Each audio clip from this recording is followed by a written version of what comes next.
जय श्री राम मित्रों। सनातन दर्शन के इस भाग में आपका स्वागत है। आज के वीडियो में हम सनातन धर्म में कालिका माता का वर्णन किस प्रकार किया गया है यह जानने का प्रयास करते हैं। प्रत्येक वैदिक पूजन, रुद्र पूजन, योग प्रणाली, इन सभी का मूल उद्देश्य काली साधना ही है। उस परम सुरक्षा चक्र की साधना जो कि मातृ स्वरूप में साधक को रोग, शोक और वियोग से सदैव रक्षित करता है। साधक जीवन पर्यंत एक प्रकार से महाकाली साधना ही करता है। ये बात और है कि अज्ञानवश वह इसके विभिन्न स्वरूपों को नहीं समझ पाता। बुद्धि में स्थित कुतर्क की दुष्ट आवृत्तियां, शरीर के विभिन्न अंगों में विद्यमान रोग, मस्तिष्क के अंदर सुप्त अवस्था में बैठी व्यभिचारी ग्रंथियां, यह सभी कुछ आसुरी शक्ति का ही प्रतीक है। जब तक साधक निर्मूलता के साथ इन आसुरी केंद्रों को नष्ट नहीं करेगा, वह मोक्ष या सत्य की प्राप्ति कदापि नहीं कर सकता। सत्य और साधक के बीच मायावी आवरण ही असुर शक्ति है और इस आवरण का विनाश महाकाली साधना के विभिन्न स्वरूपों के द्वारा ही संभव है। उन गृहस्थों या साधकों की बुद्धि या सोच तरस योग्य है जो कि महाकाली को हमेशा भय प्रकट करने वाले स्वरूप में देखते हैं। इस ब्रह्मांड में विशुद्ध प्रेम का प्रतीक अगर कोई दिव्य मातृ शक्ति है तो वह है महाकाली। हाँ, निश्चित ही नकारात्मक तत्वों और दुष्टों के लिए वह भय का प्रतीक है। उनकी संहारक है वह, परंतु मनुष्य, देव और आदि शक्ति ब्रह्मा, विष्णु, महेश के लिए तो वे अत्यंत ही प्रेममयी हैं। उनका प्रेम तो इतना निश्चल है कि वे इनकी रक्षा के लिए असुरों के अपवित्र रक्त का पान भी कर लेती हैं, जिससे कि वे पुनः प्रकट न हो सकें। इस तरह का महाकर्म तो केवल महाकाली के ही बस की बात है। वे परा हैं, बुद्धि से और ज्ञान से परे। वे उस उन्मुक्त व्यवस्था का प्रतीक है जो कि एक बार अगर क्रियाशील हो जाए तो फिर कार्य सिद्धि के पश्चात भी शांत होने के लिए शिव को ही चरणों में लेटना पड़ता है। असुर अगर मायावी शक्ति पर घमंड करते हैं तो फिर महाकाली अपने अनावृत स्वरूप के द्वारा यह दिखला देती हैं कि असत्य का महाभ्रम अनावृत शाश्वत सत्य के सामने क्षण भर भी नहीं टिक सकता है। उनके गले में असुर मुंडों की माला एवं कटी पर बंधी हाथों की माला यही दर्शाती है कि अनावृत सत्य द्वारा असत्य रूपी मायाजाल को खंड खंड किस प्रकार से किया जाता है। गीता के समस्त उपदेश भगवान कृष्ण द्वारा की गई महाकाली साधना का ही प्रतीक हैं।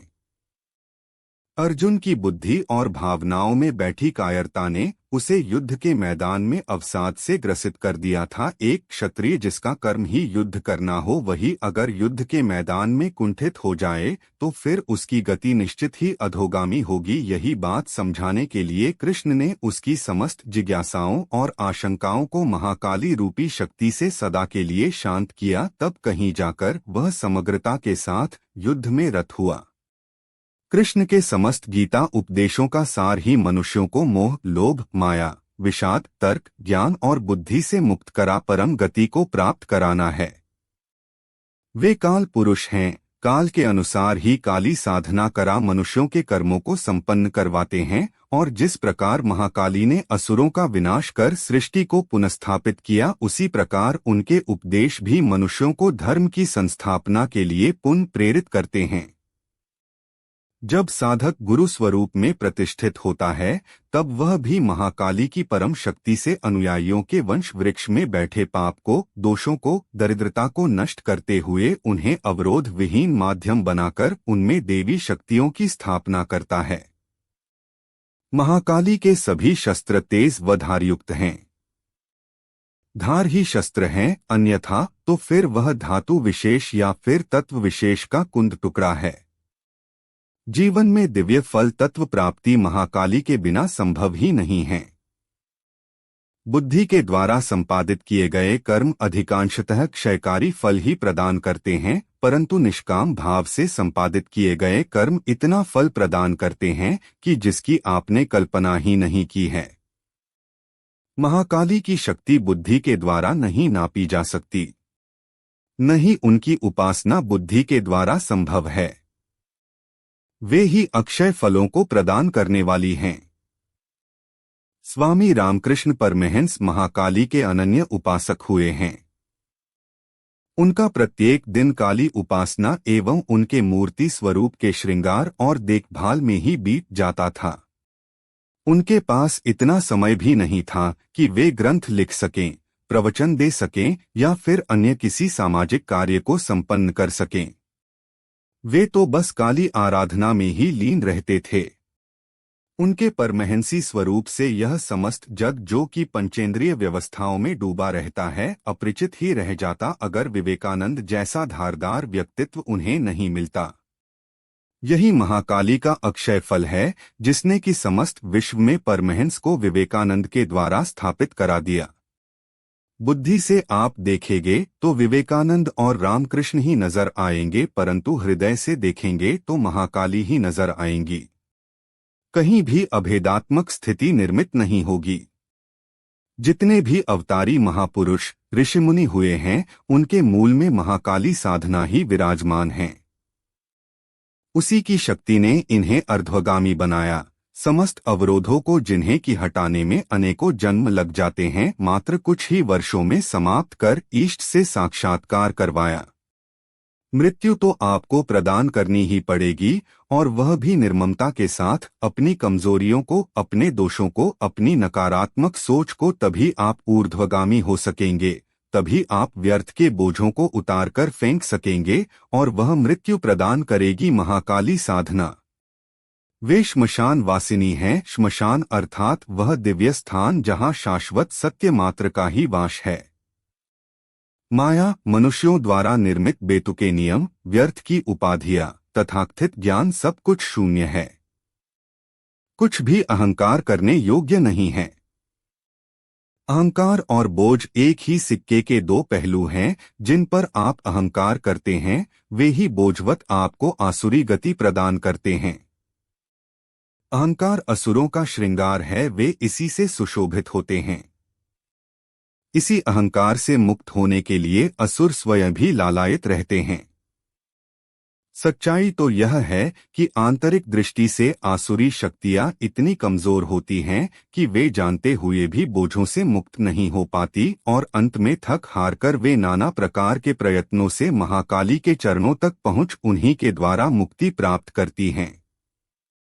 अनंत काल से ऐसा ही होता चला आ रहा है और ऐसा ही होता रहेगा। आसुरी शक्तियों का अंतिम लक्ष्य महाकाली के द्वारा मुक्ति पाना ही है। समस्त चिकित्सा जगत का एकमात्र लक्ष्य महाकाली रूपी शक्ति को समग्रता से प्राप्त करना है। औषधियां काली का ही अंश हैं, वे उन्हीं की पराशक्ति से शक्तिकृत होती हैं, तभी वे शरीर रूपी व्यवस्था में प्रवेश कर रोग रूपी आसुरी शक्तियों का विनाश करने में सक्षम हो पाती हैं। रोगों का क्या है? वे रक्त में भी पहुंच जाते हैं, मस्तिष्क की एक एक कोशिका तक पहुंच नियंत्रण स्थापित कर लेते हैं, सारे मानस को प्रदूषित कर देते हैं। परंतु इन सबसे भी विकट स्थिति होती है आध्यात्मिक रोगों की।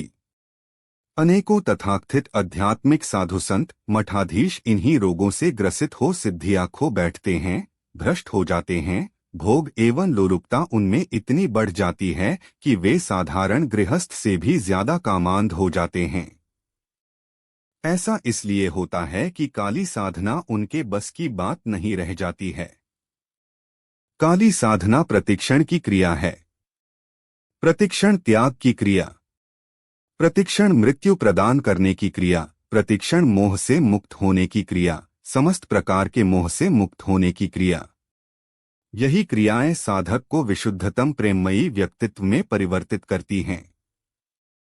विशुद्धतम प्रेममयी व्यक्तित्व का तात्पर्य उस प्रकृति पुरुष से है जो कि योनि बंधनों, तत्व बंधनों, ज्ञान बंधनों एवं समस्त ग्रह बंधनों से मुक्त हो। उसे प्रेम करने के लिए मुख से बोलने या गाने की जरूरत नहीं होती है। उसका प्रेम पंचेंद्रियों द्वारा प्रकट होने की परिधि में नहीं आता है।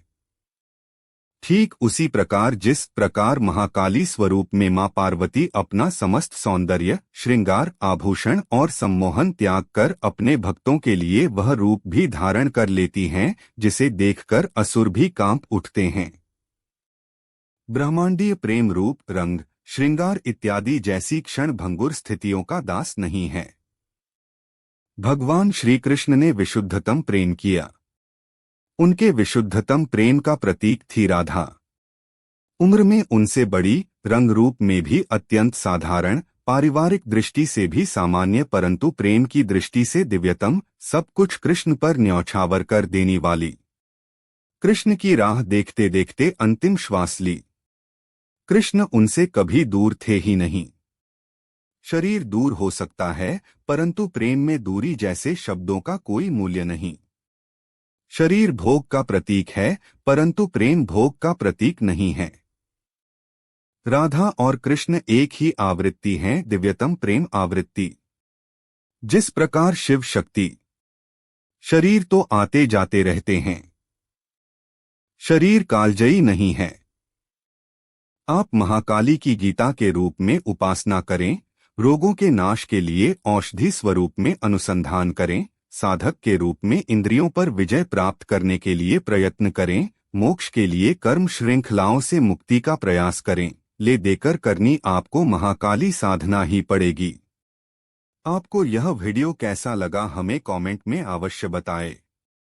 अगर वीडियो पसंद आया हो तो इसे लाइक करें और आपने मित्रों को शेयर करें। धन्यवाद मित्रों।